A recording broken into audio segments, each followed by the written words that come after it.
नमस्कार मित्रों। इस समय हम हैं बलरामपुर और यहाँ पर आर्य वीर दल द्वारा एक बहुत ही दिव्य शोभा यात्रा थी। उसी सिलसिले में हम यहाँ उपस्थित थे और आज हम एक ऐसे ब्रह्मचारी से मुलाकात करेंगे जिनका बहुत ही ज़्यादा ध्यान वेद पाठों में रहता है।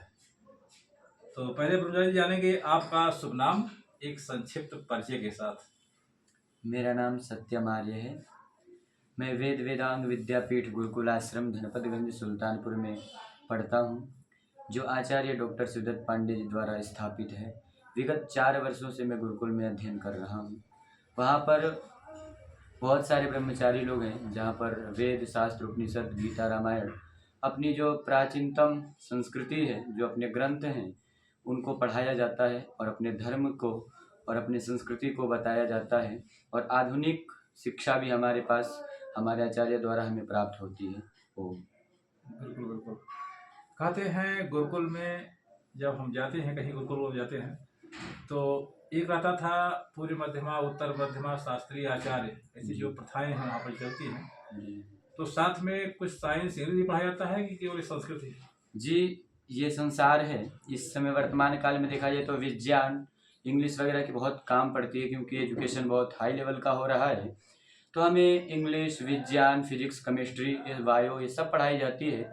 और साथ में संस्कृत थोड़ा ज़्यादा पढ़ाया जाता है, क्योंकि जैसे कि आप इंग्लिश मीडियम में जाएंगे, कॉन्वेंट में जाएंगे, तो आपको इंग्लिश ज़्यादा मात्रा में पढ़ाई जाती है। उसी प्रकार हमें संस्कृत अधिक मात्रा में पढ़ाई जाती है और हमें धर्म के बारे में बताया जाता है। अपनी मूल ग्रंथ क्या है, व्याकरण पढ़ाया जाता है। वेदानाम रक्षार्थम व्याकरणम, जो वेदों की रक्षा करती है उसे व्याकरण, और वेदों की रक्षा के लिए व्याकरण पढ़ना चाहिए।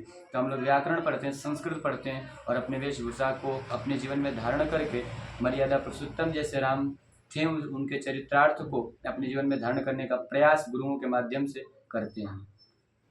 तो दर्शकों देख सकते हैं, बहुत ही सुंदर बात बताई इन्होंने कि मुख्य रूप से संस्कृत जो हमारी देववाणी है जी, उसके अलावा जो आज की जनरल में जी, जो साइंस है, इंग्लिश है, जो चीज़ें उसको पढ़ाई जाती है।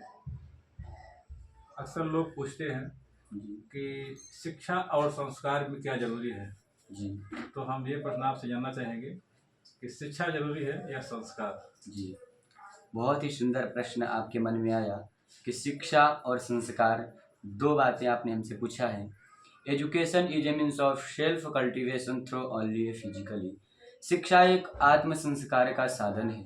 शिक्षा के द्वारा मनुष्य अपने जीवन में अपने राष्ट्र समाज का हित कर सकता है, क्योंकि अपने शास्त्रों में, अपने वेदों में जिस व्यक्ति के पास शिक्षा नहीं होता वो व्यक्ति पशु के समान है, क्योंकि पशु भी भोजन करता है और आप भी भोजन करते हैं। लेकिन दोनों को समक्ष रख खड़ा किया जाए तो दोनों में यदि अंतर देखा जाए तो वो एक ही अंतर दिखता है कि वो सोचता है, वो सोच करके कार्य कर सकता है, और पशु वो कार्य सोच नहीं सकता, क्योंकि वो भोग योनि में है और हम कर्म योनि में है। तो हमें शिक्षा इसलिए जरूरी है। यन्नवे भाजने लग्न संस्कारो नान्यथा भवेत्, कथा छलेन बालानाम नीतिस्तदिह कथ्यते। यह नीति का श्लोक है। संस्कार हमारे जीवन में किस प्रकार आता है, पहले इस बात को जानते हैं। जो घड़ा होता है इसमें जो कलात्मक क्रियाएं कर दी जाती हैं, वो जब उसको पका दिया जाता है, जब तक वो घड़ा फूटता नहीं तब तक उसमें जो कला किया रहता है वह रहता है। ठीक उसी प्रकार वर्तमान काल में जो अपने छोटे छोटे नौनिहाल बच्चे हैं, उनको जिस प्रकार हम जो ज्ञान देते हैं, जो संस्कार देते हैं, वही संस्कार उनके मरण पर्यंत तक उनके जीवन में रहता है। तो हमें अपने बालकों को अच्छा से अच्छा ज्ञान देना चाहिए। आज बात क्या है, अपने जितने भी धर्म के से जुड़े हुए जो अपने मर्यादा पुरुषोत्तम राम हुए हैं, श्री कृष्ण हुए हैं, इन लोगों का जीवन बहुत ही आदर्श में रहा है। आज हमें इतिहास देखने को मिलता है, लेकिन बड़ा ही दुख के साथ कहा जाता है कि उसी बात को जब आप कॉन्वेंट के स्कूल में जाएंगे तो उनसे पूछेंगे कि श्री कृष्ण को जानते हो, कहेंगे हाँ श्री कृष्ण को जानते हैं, बहुत प्रेमी आदमी थे। क्या कहते हैं जी, बहुत प्रेमी आदमी थे और माखन चोर थे। लेकिन ये सब बातें बता देती हैं और कहते हैं साथ में एक वाक्य प्यारे मित्रों, जिसको सुनकर के बहुत ही तकलीफ होती, कहते हैं कि श्री कृष्ण एक काला कुरूप व्यक्ति था। सोचो जरा, भारतवर्ष का सौभाग्य मैं तो मानता हूँ कि श्री कृष्ण जैसे धर्मात्मा, पुण्यात्मा, तपस्वी, योगी, गणितज्ञ, नीतिज्ञ, वेदज्ञ जितने भी अलंकार लगा दे उनके पीछे कम ही पड़ता है। ऐसे महापुरुष का जन्म हुआ जिसने अपने संपूर्ण जीवन में किसी भी प्रकार का कुकर्म नहीं किया। उस व्यक्ति के जीवन को बेकार किया जा रहा है तो शायद हमारी संस्कृति बहुत पीछे जा रही है। इसलिए क्या नाम है, संस्कार और शिक्षा अपने जीवन में दोनों समान स्तर पे होना चाहिए। तभी अपना देश जो पदवी उच्चतम श्रेणी को देखना है कि हम विश्वगुरु बनेंगे, तब हम विश्वगुरु बन सकते हैं। इसलिए हमें शिक्षा और संस्कार दोनों एक साथ, education is a means of self cultivation. बहुत सुंदर। अच्छा, एक ये और जानना चाहेंगे आपसे जी कि चूंकि अब जो नए बच्चे आ रहे हैं, जी जो नए बच्चे फिजिक्स केमिस्ट्री मैथ में उलझ जाते हैं जी और माँ बाप को आगे जब प्रोग्रेस करते हैं बच्चे तो या तो अनाथ आश्रम में डाल देते हैं या तो मतलब कहीं लावारिस छोड़ देते हैं। तो उन बच्चों को क्या कहना चाहिए? क्या वो प्रोग्रेस का रिजल्ट है ज़्यादा हाई फाई एजुकेशन की वजह से या कोई और कारण है? जी, बहुत ही सुंदर, आप बहुत ही सुंदर सुंदर प्रश्न कर रहे हैं जिसे सुन करके खुद में मैं बहुत ही अच्छा अनुभव कर पा रहा हूँ कि जो वर्तमान काल के जो बच्चे हैं, हाँ। ठीक है, वो बहुत ज़्यादा इंटरनेट सर्किंग से जुड़े हुए हैं, हाँ। बहुत ज़्यादा, ठीक है। और रही बात कि वो लोग माता पिता को वृद्धाश्रम में छोड़ा रहे हैं, अनाथ आश्रम में छोड़ा रहे हैं। तो देखिए, आज की अपनी शिक्षा की आपने जो बात किया, हमने तो दूसरे के शिक्षा को पा रखा है, क्योंकि जब मैकाले जब इस देश में शिक्षा लेकर के आया ना, तो उसने अपने पिताजी के एक पत्र लिखा था, जिसमें वो जानते हैं क्या लिखा था? बोला था कि ये जो मेरी शिक्षा है ना, यह भारतवर्ष में ऐसे लोगों की श्रृंखला खड़ी कर देगी जो रूप, रंग, खून से तो भारतीय होंगे, आपको मैं भारतीय तो जानूंगा, किंतु मस्तिष्क से अंग्रेज। नो हिंदू है दिस एजुकेशन में be related to his religion.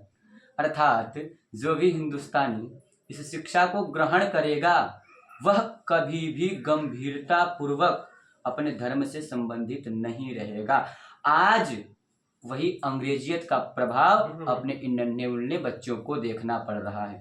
मैं आज के वर्तमान काल में युवा पीढ़ी की गलती बिल्कुल नहीं दूंगा, क्योंकि जैसे आपने पहला प्रश्न किया कि भ्राताश्री शिक्षा और संस्कार में दोनों कौन जरूरी है, तो मैंने दोनों बताया और उसको हमने बचपन में शिक्षा तो दिया, लेकिन जो मैकाले की शिक्षा है उसको मैंने समाज से भी पाया और माता पिता से पाया और गुरुओं से भी पाया।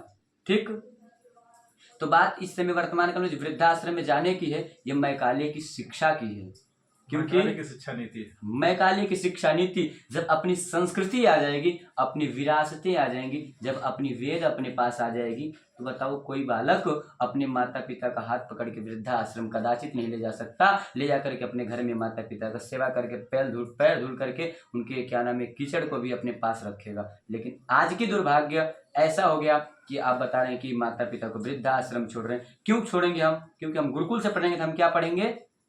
यम माता पितरो कलेशम सहेते संभविनाम न तस्य निष्कृति शक्य कर्तुम जन्मस्तैरपि सर्वतीर्थमयी माता सर्वदेवमय पिता मातरम पितरम तस्मात् सर्वयतनी न पूज्यते। हम ये पढ़ेंगे गुरुकुल में ना, अब ऐसा तो नहीं पढ़ेंगे नो हिंदू वाला। तो हम अपने संस्कृति को जानेंगे, अपने मूल को जानेंगे, तब हमसे कदाचित भूल नहीं होगा और हम माता पिता का सेवा कर सकेंगे। उनको वृद्धाश्रम में नहीं, अपने घर में रखेंगे और अच्छे से रखेंगे और जैसे व्यवहार करना चाहिए माता पिता का उस प्रकार करेंगे। आदरणीय आपके बहुत ही प्रसिद्ध कथावाचक अनिरुद्ध आचार्य जी हैं, बहुत ही सुंदर, मैं सुनता हूँ उनको, बहुत ही अच्छा बोलते हैं। और उन्होंने एक बात कहा है, आज तक मेरे दिल पे वो चलता रहता है, मैं इस बात पे बहुत विचार करता हूँ। बात क्या है?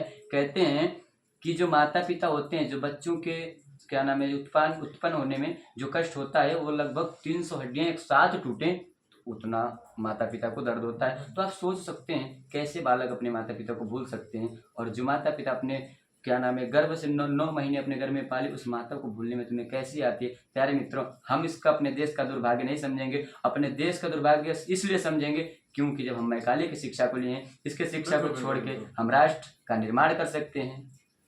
दर्शकों देख सकते हैं, ये गुरुकुल की शिक्षा है। कहते हैं गुरुकुल, और गुरुकुल से जुड़ी जो भी यादें होती हैं, हमने खुद देखा है गुरुकुल में और कई साल हमने गुजारे हैं गुरुकुल में। जो वहाँ पर दिनचर्या होती है, ओहो, सुबह 4 बजे से लेके और रात भ्रमण तक, भोजन के बाद A to Z। अगर जो गुरुकुल में रह गया 10 साल, समझ लीजिए उसकी ज़िंदगी बहुत अच्छी है। अभी इनकी उम्र जितनी है, लेकिन इनकी बातें इतना अनुभवी कि दिल को छू जाए। तो हमारे साथ जुड़ने के लिए बहुत बहुत धन्यवाद। Thank you so much.